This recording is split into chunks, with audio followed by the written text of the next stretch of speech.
मंच मंचन करता आज के हमारे शिक्षक श्री टी.डी. सिंह सर जी को शुभकामनाएं गणतंत्र दिवस की देना चाहूँ। उन्होंने मुझे इस लायक समझा। Good morning. कि वैसे तो मैं इस लायक नहीं हूँ, एक सामान्य मानव हूँ, लेकिन अगर आप सभी लोग ऐसा समझ रहे हैं तो मैं आपका बड़प्पन समझता हूँ।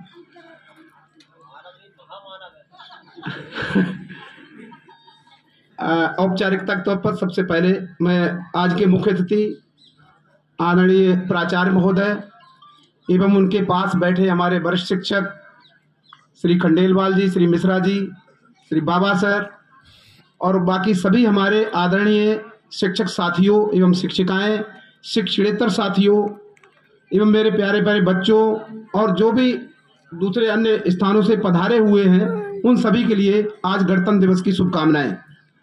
बच्चों, आज मुझे चिंता नहीं है आप गिर जाएंगे, आप बैठे हुए हैं इसलिए मैं बोल सकता हूं। मौसम भी ठीक है, लेकिन अब बात करेंगे हम थोड़ा सा कुछ शब्दों की बात और व्याख्या, क्योंकि कोई भी कार्यक्रम हो हमें शब्दों का अर्थ अवश्य पता होना चाहिए।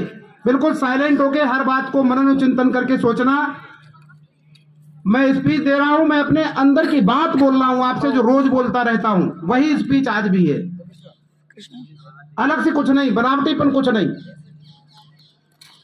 उस दिन मैंने स्वतंत्रता दिवस वाले दिन स्वतंत्रता की परिभाषा बताई कि अपना तंत्र मतलब स्वतंत्र, अपना सिस्टम।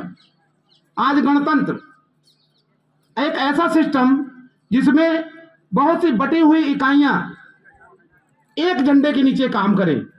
वो इकाइयां कहाँ कौन है? हमारे विषय अलग अलग धर्म, हमारी अलग अलग जातियां, हमारी अलग अलग भाषाएं, हमारे अलग अलग राज्य, पूरा देश। बोलने को बहुत है, लेकिन थोड़ी सी बातों को संक्षिप्तता करते हुए मैं आपको समझाऊंगा, हिंट समझते चले जाना। हमारा देश आजादी से पहले विभिन्न रियासतों में बटा हुआ था।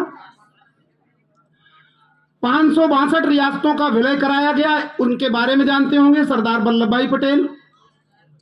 और ये एक ईश्वरीय अवतार, ईश्वरीय आशीर्वाद कहो या कुछ भी कहो, कि जब वक्त की कोई जरूरत होती है तो उसी प्रकार के लोग मौजूद हो जाते हैं। एक समय पर चंद्रगुप्त के समय पर, मौर्य के समय पर चाणक्य जी ने भारत को इकट्ठा किया। उसके बाद अगर दूसरी बार भारत इकट्ठा हुआ है तो सरदार वल्लभ भाई पटेल ने इकट्ठा किया। वो रियासतें सामान्यतः मिलने वाली नहीं थी, जुड़ने वाली नहीं थी, क्योंकि सब स्वतंत्र रहना चाहते थे। और अगर वो स्वतंत्र रहते तो भारत की क्या स्थिति होती आप अंदाजा लगा सकते हैं। आज आजादी को अगर हम अक्षुण्ण बनाए हुए हैं अपने वीरों के बलिदानों के संयोग से, तो हम इसी कारण बनाए हुए हैं। आज हमारे सैनिक जो रक्षा कर रहे हैं, हमारे नागरिक अपने अपने दायित्व निभाते हुए जो देश में सेवाएं कर रहे हैं, केवल इसलिए क्योंकि हम एक हैं और एक हमारा झंडा है, एक हमारा संविधान है जो आज के दिन लागू हुआ था। हर व्यक्ति ने उस समय अपना अपना रोल अदा किया था। आवश्यकता थी, और आवश्यकता आविष्कार की जननी होती है। अकबर के दौरान भक्तकालीन युग में एकदम सारे भक्त पैदा होते चले गए। तुलसीदास, रहीमदास, रैदास, मीराबाई, सूरदास, सब भक्त पैदा हुए। उसकी आवश्यकता रही होगी, हम नहीं थे उस समय, लेकिन रही होगी। आजादी के समय पर एक से जगह जगह पर, चाहे वो कोई प्रांत हो, सब जगह अपनी अपनी भूमिकाएं निभा रहे थे। चाहे मदनलाल धिंगरा हो, चाहे उधम सिंह हो, चाहे भगत सिंह हो, चाहे महात्मा गांधी हो, बाल गंगाधर तिलक हो, जो जैसा था, जिसने अपने तरीके से उसको, सुभाष चंद्र बोस, रविन्द्रनाथ टैगोर, जो जिसके अंदर साहित्य भरा साहित्य से, पत्रकारिता थी तो पत्रकारिता से, अगर जोश था लड़ने का तो गोली से, बम से, और अगर सहिष्णुता के तौर पर हथियार को अपनाया तो महात्मा गांधी जैसा एक दल था, नरम दल और गरम दल इस तरीके से स्थापित हुए। अब मैं अपनी बात को और आगे थोड़ा बढ़ाऊंगा। आज बसंत पंचमी भी है।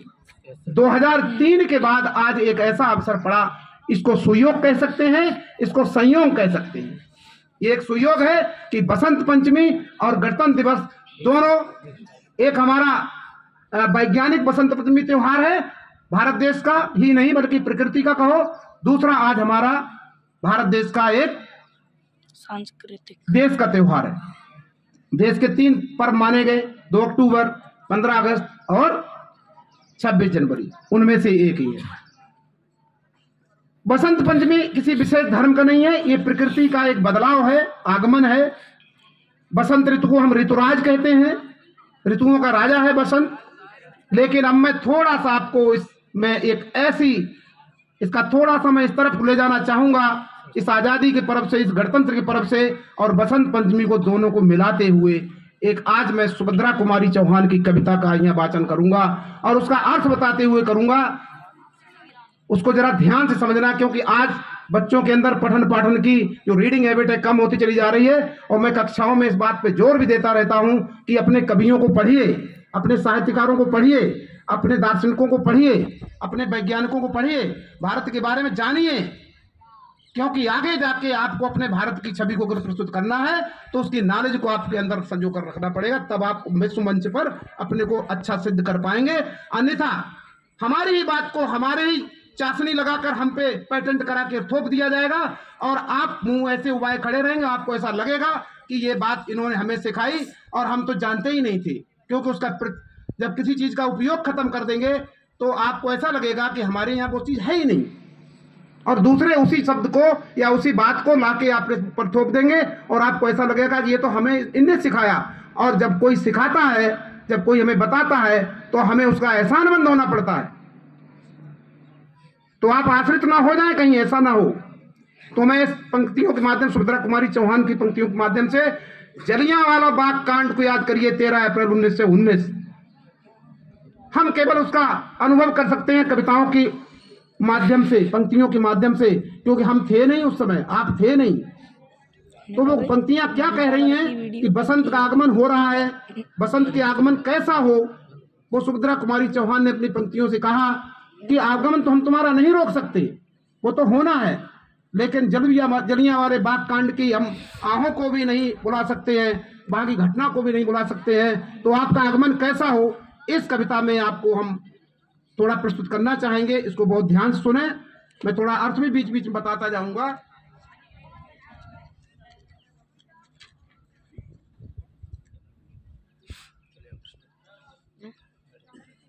आओ प्रिय ऋतुराज किंतु धीरे से आना, आओ प्रिय ऋतुराज किंतु धीरे से आना, ये है शोक स्थान यहाँ मत शोर मचाना। आओ प्रिय ऋतुराज किंतु धीरे से आना, यह है शोक स्थान यहाँ मत शोर मचाना। यहाँ कोकिला नहीं, यहाँ कोकिला नहीं, काग है शोर मचाते, यहाँ कोकिला नहीं, काग है शोर मचाते। काले काले कीट भ्रमर का भ्रम उपजाते, काले काले कीट भ्रमर का भ्रम उपजाते।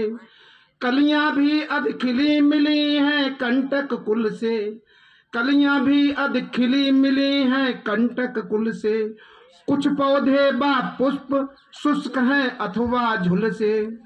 इन पंक्तियों में कहा गया है, यहाँ को आओ प्रिय ऋतुराज किंतु धीरे से आना। हे ऋतुओं के राजा, मैं आपका आगमन नहीं रोक सकती हूँ या रोक सकता हूँ, लेकिन आपको धीरे आना है, क्योंकि आपको ध्यान करिए, इस बात को एहसास करिए, जब भी कोई कहीं मौत हो जाती है तो हम वहां पर कोई गीत गुनगुनाते हुए नहीं जाते हैं, बड़ा शोक पूर्ण जाते हैं। भले ही हम कितना आनंदित इस जगह से पहुंचे, लेकिन वहां के माहौल को देखते हुए हम शांत हो जाते हैं, वहां शोर बंद कर देते हैं। ठीक इस जलियांवाले बाग कांड में ऐसे ही हत्याकांड हुआ था। लोग हजारों की संख्या में बैसाखी का मेला देखने आए थे, जिसमें बच्चे थे, बूढ़े थे, जवान थे, युवतियां थी, लड़कियां थी। सारों जनरल डायर के ऊपर गोलियां अचानक चलवा दी। कोई ऐसा एहसास ही नहीं था, अंदाज लगाओ, दरवाजा बंद कर दिया, बाउंड्री चारों तरफ से थी, लोग कहाँ जाएंगे। एक कुआं था, जो कुआं लाशों से, देखिए हम कभी कभी बचने के लिए ऐसी जगह चले जाते हैं जहां भी मौत निश्चित है। उस कुआं में पट गया था लाशों से, क्योंकि बचने के लिए, गोलियों से बचने के लिए उसमें कूद रहे थे लोग बाग।